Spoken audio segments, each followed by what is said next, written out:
one parish. He was asked to give the last sacrament sa sarong sick lady. When I went to their house, it's a very big mansion house. Ganap ko sa babae sa sarong sa mga games.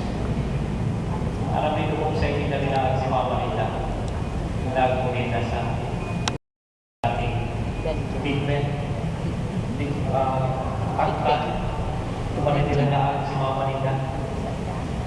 Kasi sabi ka ni aking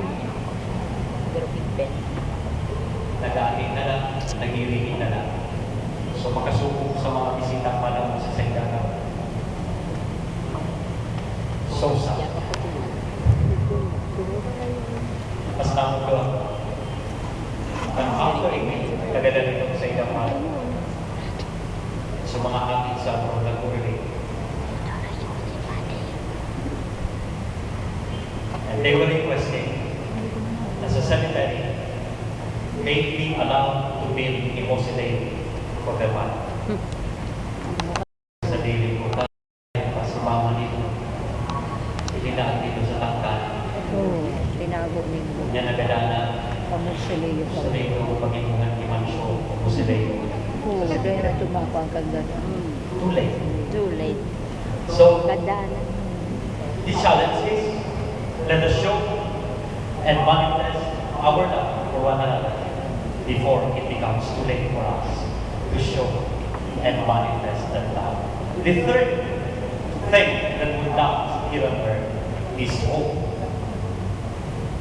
It is also being mentioned in the Gospel that those who have died with Christ will live.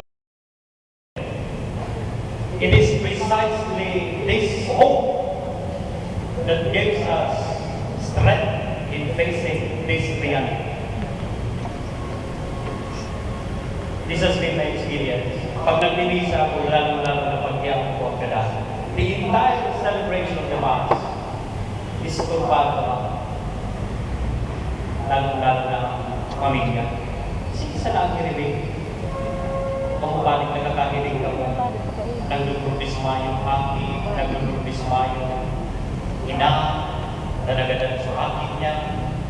Matibis mo ba habang nagbibisa? Pero ang mabuso yung yun, pagkatapos ka mismo, picture take. Mamilan na sa Libradista. Pinanginit na. Ako, yawa sa pamilya. Mamilan na sa Libradista. Okay, 1, 2, 3, smile. Smiling mo sa baro. Tatay smile.